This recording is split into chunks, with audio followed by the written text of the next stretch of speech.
recovery efforts related to Hurricane Helene and have begun preparations to respond to Hurricane Milton, providing capabilities that best support those needs as identified by the governors in each of the affected states. As previously mentioned, in North Carolina, we've deployed over 1,500 active duty soldiers helping with emergency route clearance, rotary wing search and rescue, and the delivery of food, water, and other needed resources to residents in the hardest affected areas in western North Carolina. On top of that, you have the U.S. Corps of Engineers, who have nearly 500 personnel manning 12 emergency operations centers throughout the areas impacted by Hurricane Helene, to include 3 of those in North Carolina. We know the foundation of our uniformed response comes from our National Guard, who now have roughly 5,000 Guard members from 19 different states doing just phenomenal work across the board, serving these impacted communities. And in Florida, more than 5,000 members of the Florida National Guard have been mobilized to prepare for recovery efforts from the imminent arrival of Hurricane Milton. Additionally, U.S. Army North is preparing high water vehicles, helicopters for search and rescue operations, forces logistics support to FEMA search and rescue teams, medium lift helicopters for moving personnel and equipment, and command and control and sustainment for DoD forces, and has moved personnel and equipment from their contingency command post to Fort Moore, Georgia, as they stand ready to respond to support requests from FEMA and state leadership. Shifting gears, this morning Secretary Austin spoke by phone with Japan's Minister of Defense, Nakatani. Secretary Austin congratulated Minister Nakatani on his recent appointment at a time when the United States and Japan continue to make historic progress on alliance priorities. The two officials reaffirmed their commitment to modernize alliance command and control and expand bilateral presence in Japan's Southwest Islands. They also reiterated the importance of deepening defense cooperation with regional partners to advance a shared vision of a free and open Indo-Pacific region. Secretary Austin also spoke by phone today to new NATO Secretary General Mark Rutte. The Secretary congratulated him on his recent appointment as the alliance's new Secretary General, and the leaders reaffirmed their commitment to advancing NATO's priorities. Readouts of both calls will be available on defense.gov later today. On Secretary Austin's bilat with Minister Gallant, we were just informed that Minister Gallant will be postponing his trip to Washington, D.C. Secretary Austin looks forward to seeing him soon. And finally, as many of you are aware, due to Hurricane Milton, President Biden is no longer traveling to Ramstein to participate in the Ukraine Defense Contact Group. We are still working through what that means for the Secretary's schedule, but when we have an update, we'll be happy to share. With that, I'd be happy to take your questions. I don't see AP. AP's on the phone. Lita Baldor, Associated Press. Hi, thanks, Sabrina. On the postponing of the Gallant visit, do you have any sense whether this has an impact on what Israel may or may not do regarding strikes on Iran at all? And did the Secretary speak with him, or is there a call on that plan? Thanks, Lita, for the question. So in terms of impact on Israel's response, again, I'm not going to speak for the Israelis and their operations. We certainly can remain in touch, whether it be in person via a meeting, should that be scheduled for a later time, or via phone. I'm not aware that the Secretary has spoken to Minister Gallant today, but of course, it's still early, and they're in touch pretty frequently, so a call could always be scheduled for later today or later this week. And that being said, we still continue to consult with the Israelis on, what their response might be, but I'm just not going to speculate further beyond what I said. I'll come into the room. Jen. So what was the reason that Minister Gallant gave for canceling the trip? You'd have to speak to the Israelis on that one. I was just told that that he postponed his trip. How much equipment has CENTCOM moved out of Tampa? How many warplanes, ships? What's happening? And have they moved all personnel out, or are they keeping a skeleton staff? So in terms of how much equipment has been moved from CENTCOM, from MacDill, I would refer you them to speak to that. I don't have those specific numbers, but I know that they've taken a number of precautions to move aircraft out, taking protective measures. there is an evacuation order in place. I believe there will be, only essential personnel needed at the base during this time, but for the most part, I think most folks are, following those orders and leaving the affected area. But can the ops center stay open and function if there's a massive hurricane? Is it protected, and what impact will it have on U.S. operations in the Middle East in the coming days? So in terms of operations in the Middle East, I do not anticipate any impacts to forces and, our operations in the Middle East. They're going to continue to be able to conduct those missions. In terms of how the Ops Center will be able to operate, I'd really refer you to CENTCOM to speak to that. I just don't have that level of detail from here. Warren, did I see you? Yeah, two questions. You say you don't have a readout of a call today between Secretary Austin and Minister Gallant. Do we expect the pace of calls to continue as it has? And is there something the Secretary wanted to convey to Gallant in person that cannot be conveyed in a phone call? Meaning, is there, in other words, will the in-person meeting simply turn into a phone call now that it's delayed? And do you have any sense of how long it's being delayed? I don't have a sense of how long it's Minister Gallant's visit has been postponed. I refer you to the Israeli Ministry of Defense to speak to that. No, there's nothing that can't be discussed over the phone that can be discussed in person. Certainly in-person visits allow for just, deepening of the relationship, being in person. The question that Lita had asked me was, has the Secretary spoken to Minister Gallant today? And I just am not aware of any call that has taken place. That being said, there always could be one that lands on the books for later today, later this week, next week. I think that they remain in regular touch. Say about that. Yes, Charlie. I'm curious to know who initiated Gallant's visit here to begin with. Was he beckoned by the Secretary of Defense, or was it maybe his idea that maybe they needed to have a face-to-face? I don't think the Secretary of Defense beckons anyone. This was a visit that was scheduled by Minister Gallant, and of course the Secretary would always love to host him at the Pentagon, and that's what we were going to do tomorrow. The visit's been postponed, and we'll work with Minister Gallant's office, should his trip be rescheduled to a later date. I'm sure the Secretary would be happy to host him again at the Pentagon. But it was Minister Gallant's idea to come visit. Minister Gallant was traveling to the U.S. and the Secretary welcomed him to the Pentagon to host him here for a bilateral meeting. Joe. Thank you, Sabrina. I guess you are aware of some reports are saying that Prime Minister Netanyahu asked Minister Gallant not to go to Washington. I guess you are aware of that, and if you have anything to say in regards to those reports. Thanks for the question. I am aware of those reports, and I think I'm going to stay out of Israeli politics. I mean, would you rule out such a thing between U.S.-Israel relations? I don't have any comment on the reporting that's coming out of the region. What I can tell you is that the Secretary has a great relationship with Minister Gallant. I think they've now spoken probably over 80 times, ballpark. They remain in constant communication, whether it be an in-person meeting here or, meetings, phone calls that need to be done remote.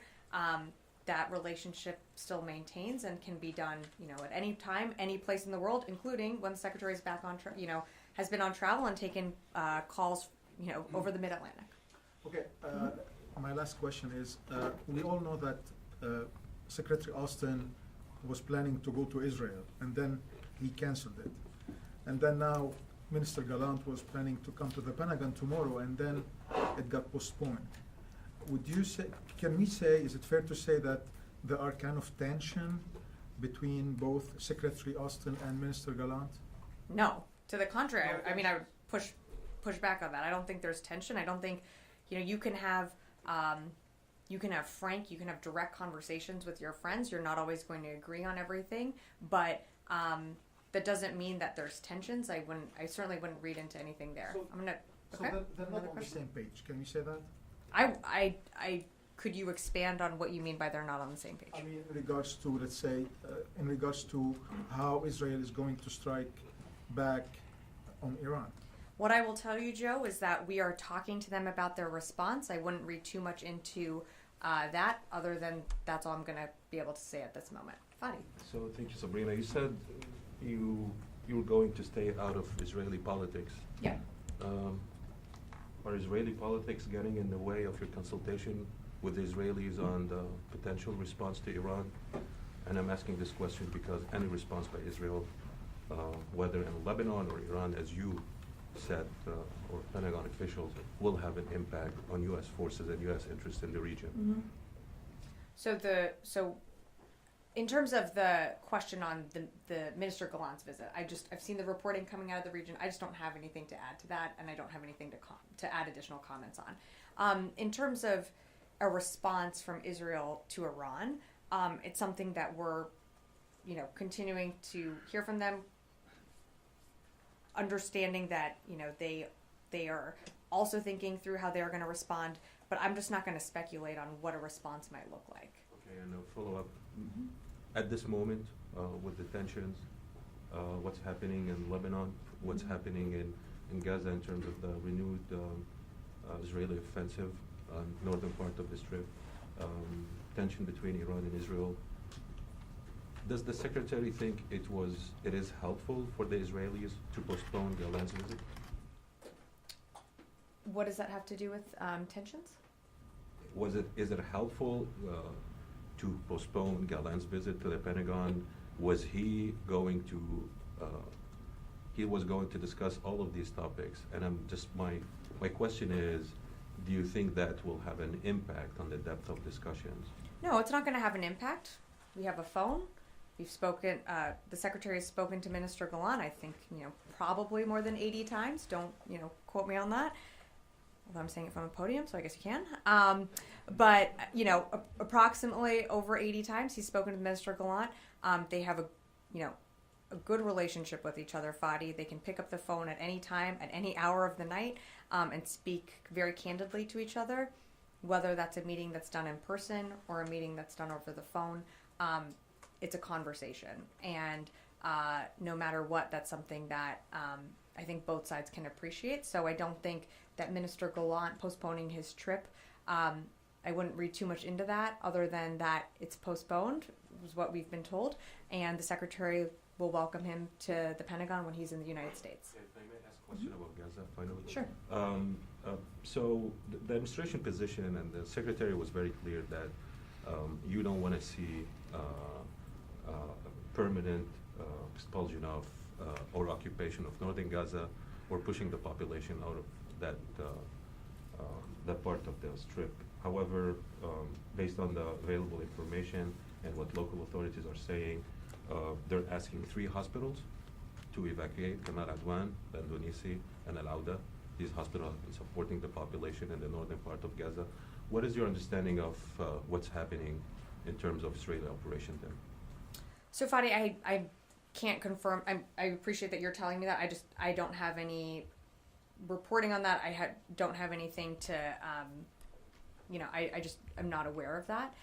What I can tell you is that the Secretary has been very clear, and we've said this both publicly and privately, that when it comes to the battle space, making sure that civilians are taken into account, and making sure that the civilians are moved out of the battle space is something that the Secretary continues to impress upon Minister Gallant, and not just from this building, but other buildings in this administration also continue to reiterate that message. So while I can't comment on those specifics, I really just haven't seen those reports. I would say that we've been pretty clear and firm on our position from the beginning when it comes to civilians in the battle space. Well, thank you. Since you called for a ceasefire in Lebanon about 2 weeks ago, things have really deteriorated in Lebanon, in Beirut specifically, and Israel is bombing the residential areas every single night live on TV. So on that, considering that you also called for a ceasefire, are you supportive of what you've seen so far from Israel? Do you approve of all of that, and are you supporting what's been unfolding so far? So we're supportive of Israel targeting Lebanese Hezbollah, and I think I'd remind you that we're 1 year from October 8th of last year, when Hezbollah started launching rockets into Israel following the October 7th attack. So in terms of,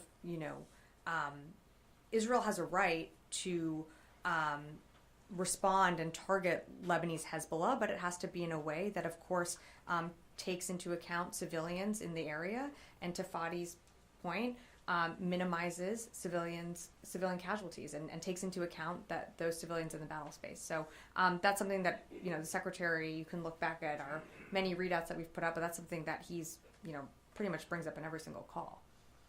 Regarding the imminent Israeli attack on Iran that's expected, you always said so far, if I remember correctly, we're in for the defense of Israel, but we're not going to be attacking jointly with Israel. So far, you've refrained from ruling that out. Are you in a position to say we're not going to be joining an Israeli military operation against Iran for this retaliation? We've been pretty clear that we don't seek war with Iran. We're going to talk with the Israelis about their response. Again, a response that hasn't happened. I'm just not going to speculate any further. Carla, I'm going to go to Carla. Yeah. Just to follow up on your topper, there is a NATO Defense Ministerial next week, I believe the 17th and 18th. Is the Pentagon considering lumping in the UDCG, the Ukraine Defense Contact Group, at that ministerial in order to continue having one this month? Carla, as I mentioned, we're just figuring this out right now. So, when there's more updates to provide, I certainly will. But, the president just pulled down his trip this morning. So, again, we're working through those details. When we have more, we'll provide it. And then, since it is now 1 year since the massacre, the Hamas massacre on October 7th, there have been some criticisms that wiping out and destroying Hamas in Gaza is an unrealistic goal. Does the Pentagon agree with those criticisms? I'm sorry, going after Hamas in Gaza, we've been pretty clear that Israel has an absolute right to, in terms of defending itself, going after those terrorists that attacked Israel and killed innocent civilians, over a year ago now. How success is defined, that's something for Israel to really define, and that's not something that the United States can define. But they have every right to continue to go after Hamas, that we know continues to operate in Gaza, continues to hold hostages that haven't been able to come home for more than a year now, and continues to put innocent Palestinians in harm's way by embedding in civilian infrastructure. Israel also must make sure that they're protecting civilians as they prosecute their campaign against Hamas. Janie. Thank you, Sabrina. Two questions. It was reported that North Korean military officers were confirmed dead, 6 persons, and 3 were wounded in Russian-occupied territory due to a Ukraine missile attack. What do you think about North Korean militaries fighting for Russia's war in Ukraine? So I haven't seen those reports, Janie, so I can't confirm that. In terms of support to Russia, we've certainly seen North Korea willing to support Russia by military means. It's something that we continue to monitor, but what we're more concerned about is supporting Ukraine in what it needs to be successful on the battlefield. And you're going to see us continue to do that.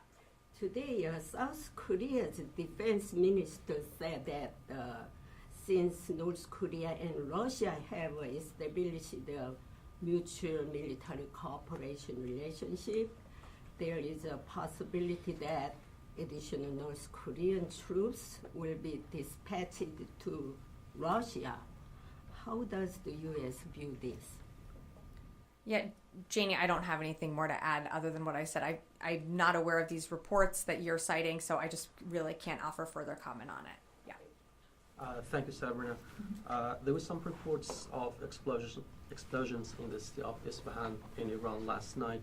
Do you have any sort of understanding whether it was a military exercise or it was a retaliatory attack by Israel? I'm not tracking that was any type of retaliatory attack, but I don't know what those explosions were, so I just don't have anything more to add to that. And are you with your Israeli partners still assessing a response to Iran attack?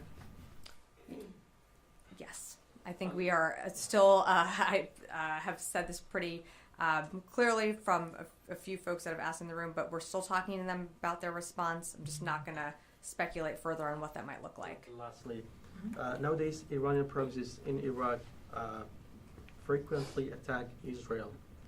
I mean, they launch drones and missiles toward Israel. Do you think they shifted their strategy from attacking U.S. personnel and attacking Israel?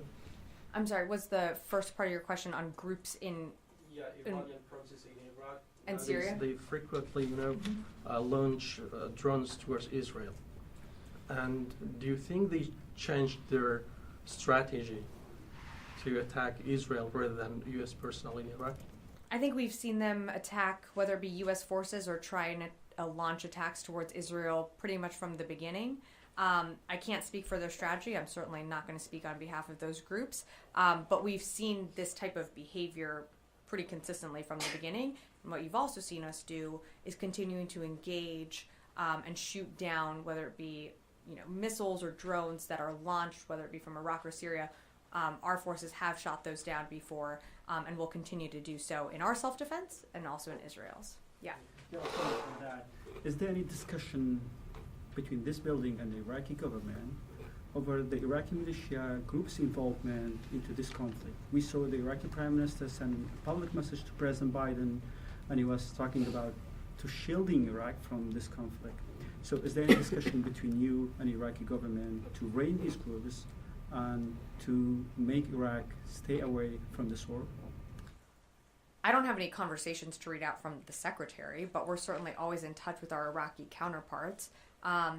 Something that, what you've heard us say from, since these attacks started launching on October 17th was that we would take measures to defend our forces. That's what we're going to continue to do, and we're going to keep saying that both publicly and privately, because we will take defensive measures if we are attacked. And another question on Iraq. ISIS has increased its activity in Iraq, especially in the disputed area between the Kurdistan region and Iraq. On Wednesday, in an ISIS ambush in Kirkuk killed 4 Iraqi soldiers. So what's your latest assessment on ISIS threats, and do you think the conflict in the Middle East has any impact on the resurgence of ISIS in Iraq? The conflict, the regional tensions, of course, are going to have an impact on how groups calculate and consider their attacks, whether it be on U.S. forces or other governments in the region. The threat of ISIS has certainly evolved from what it was 10 years ago. Today, that threat looks different, which is why you've seen us change our relationship and the involvement from the global coalition to defeat ISIS. The military arm of that is changing to a bilateral security agreement with the Iraqi government. That is a phased approach. It's going to take time. During these conversations, no one is under the impression that ISIS isn't still a threat in the region. It's how that threat has changed over the course of time. So yes, acknowledging that ISIS still remains a threat, and that's why you have U.S. forces that are partnered with Iraqi security forces to defeat that threat of ISIS and to ensure their defeat going forward. Yeah. Thank you, Sabrina. I will go back to Mr. Golan's visit issue. Despite that, you mentioned that you have good communication with them, and 2 ministers, they call each other very often. The secretary declared that he caught off guard when they killed Hassan Nasrallah. So, given the sensitivity of these times that Israel could attack Iran and other issues on the table, are you confident that you won't be caught off guard again under these circumstances? We're confident that we're going to continue to engage the Israelis, whether it be here in person at the Pentagon or over the phone. Again, when it comes to their response, I'm just not going to speculate any further. Nancy. I had 2 questions. Sure. Israel conducted strikes in a suburb in Damascus. Was the U.S. in any way involved in those strikes, providing any support? I'm sorry, I'm not tracking the strike, so I just don't have more to provide at this time. And then there were intercepts conducted by the U.S. during Iran's ballistic missile attack on Israel. Do you have an update on how many of those were successfully able to stop missiles from reaching Israel?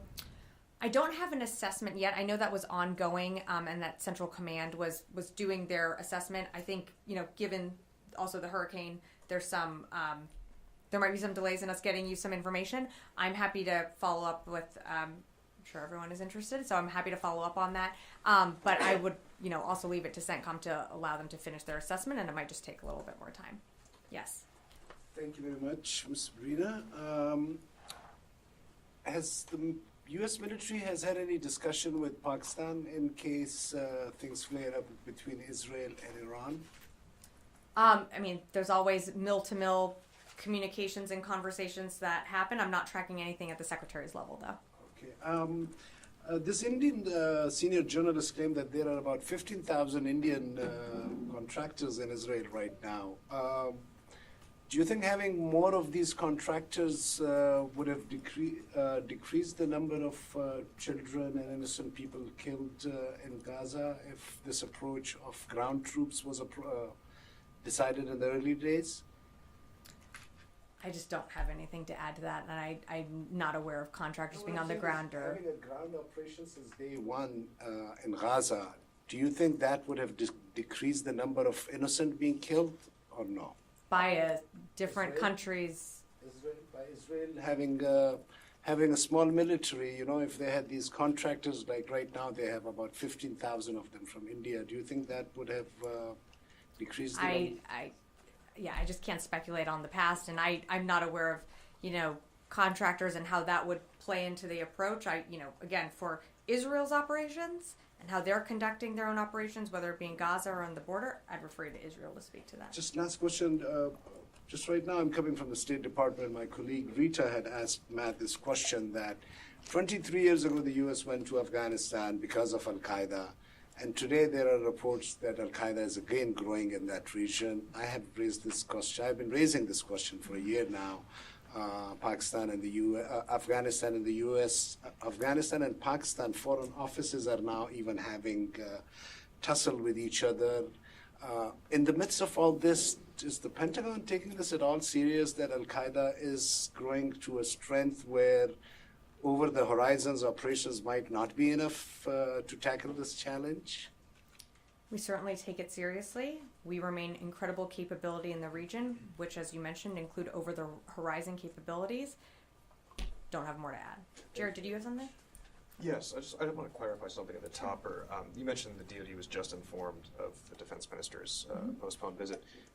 Did the I'm not going to give you an exact time. No, but did the Israeli Defense Ministry contact DoD officials and confirm that, or did you guys learn that from press reports? We were contacted by the Israeli Ministry of Defense. Okay.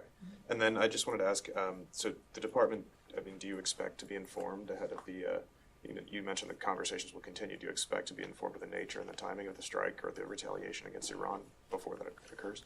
Appreciate the question, Jared. Again, we're in constant communication with the Israeli government at different levels, including the Secretary to Minister Gallant. We're going to keep talking to them about their response. I'm just not going to be able to get into more details beyond that. Brad. Yeah, thanks. Just one question. So now that Israel is operating inside of Lebanon and Israel and Iran are basically trading strikes, are we in that wider war that you've been trying to prevent, or do you still assess that it's contained? We still assess it as contained. What we are seeing is limited operations on that northern border to clear that Hezbollah infrastructure to allow Israeli citizens to get back into that northern area. This has not spread out into a wider regional conflict. I understand the implication of your question, but it still has been contained to Gaza. They still have a right to conduct operations against Hezbollah, which a year from today, looking back, Hezbollah started launching rockets towards Israel. So yes, our assessment is that this conflict still remains contained, and we are doing everything from our perspective to ensure that it does remain contained and that the message of deterrence is still sent far and wide. And that's why you've seen us rotate out different carriers through the region. We still have the ARGMU in the Eastern Mediterranean. We have flown in different capabilities. We have a lot of power in the region. and we will use that if needed to protect U.S. forces. And should we see another attack from Iran, we will also come to the defense of Israel. But previously you were saying if it moved into Lebanon, it would be a wider war. You were trying to prevent that. So how is that not? We still do not assess that this is a wider war, though. What they are doing is clearing and creating trying to think of the right words, but a zone in which they can safely get their citizens back who have been displaced from the attacks that Hezbollah started launching on October 8th. Again, that was the next day following a brutal terrorist attack that killed, many innocent people, and following that day that also, we still have hostages in Gaza. So they have every right to go after, a terrorist organization that is on their border that started launching attacks on October 8th. And I might remind you that these same terrorists that, started those attacks on October 8th, some of them are responsible also for the death of Americans. So I think it's time to just put things in perspective here. The war is still, as we assess, it's still contained. Did I see a question over here? Yeah. Yes, thank you very much.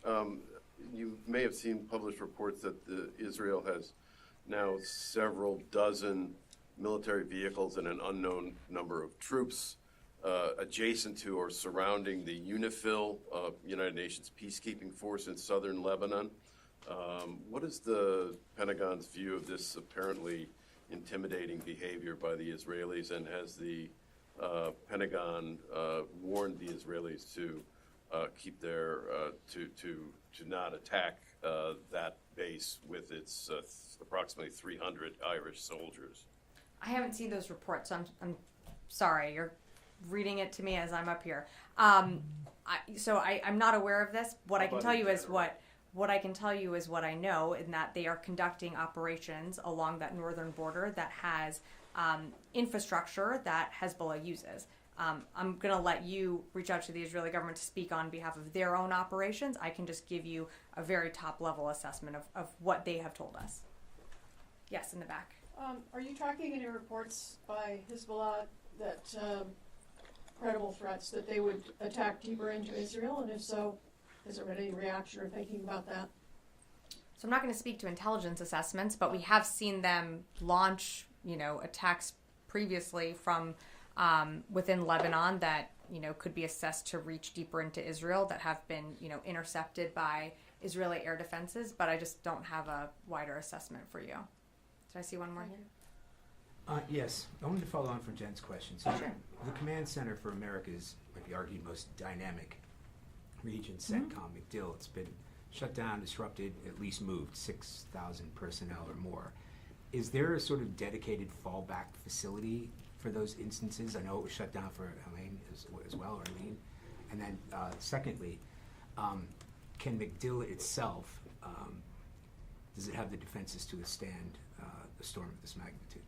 I think those are great questions, Charlie, and I don't want to give you the wrong information. I honestly just don't have that here. I would refer you to MacDill to speak to that. What I can tell you is we're never going to allow our operations around the world to be disrupted. So there will be a continuity. Command and control will still be, operational. The missions will still continue wherever they are around the world that, CENTCOM has, purview over. But for more specifics on the center that Jen, asked about, I would just refer you to CENTCOM or to speak to that, as I just don't have those operational details in front of me. But what I can tell you is I know that some people are evacuating, obviously, because of the storm. We want to make sure our personnel are taken care of. But for more on the facility itself, I'd refer you to MacDill to speak to that. Is General Kurilla back at CENTCOM? I believe so. Yeah. Okay, I got one, and then two, and then we'll wrap up. Yeah. In advance of Hurricane Milton, how many active duty forces or equipment is on standby, ready to deploy if needed, called upon? Sure. So already, we have 5,000 National Guard that are already mobilized.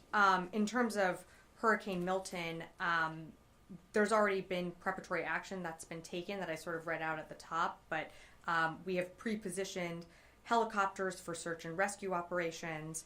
We have high water vehicles for search and rescue and commodities distribution. there are personnel to help with logistics support and additional search and rescue operations. So we're doing things that, or the National Guard, I should say, is doing things to be in place and to be ready to support, almost immediately. And for more, I'd, refer you to Flora to speak to that. Fadi, last one? Uh-huh. In terms of putting things in perspective, the UN and Lebanese authorities just, are saying 1,500 Lebanese civilians have been killed only in the last 2 weeks since this Israeli operation started. 1.2 million of the population are displaced, which is almost a quarter of the population. Israel yesterday issued new warnings, basically laying siege to Lebanese waters from the Awali River to the south, which is 60 kilometers deep. Tens of evacuation orders from the southern parts of Lebanon, striking in Tripoli in the north, Beirut every night, Bekaa in the east, Saida on the coastal. Does this sound like a limited operation in its impact? And we heard a lot from you here on the podium that the Israeli operation in Gaza, in Rafah, was limited. And now we know almost 40% of that city was destroyed.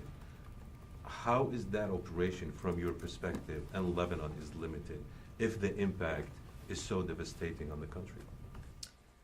Fadi, what I can tell you is that, we understand that there's certainly been impacts to civilians, and civilians have been displaced. There have been, whether it be in Gaza or in Lebanon, there are civilians that are getting caught in the battle space.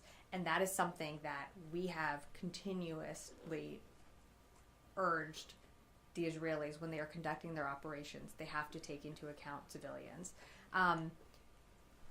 We are not on the ground conducting these operations. So again, I can't speak to the operations itself. I can just speak to what we are here doing at the department and what we're going to continue to do. And the Secretary is going to continue to impress upon Minister Gallant that civilians need to be accounted for in the battle space. In terms of their operations, from what we understand, Fadi, it is still limited. We're going to have a conversation at some point with Minister Gallant more about what these operations look like, but our understanding is that they are limited and constricted to that border, northern border area. And we're going to keep, these are very direct conversations between two people, and we're going to continue to have them. Okay, thanks everyone.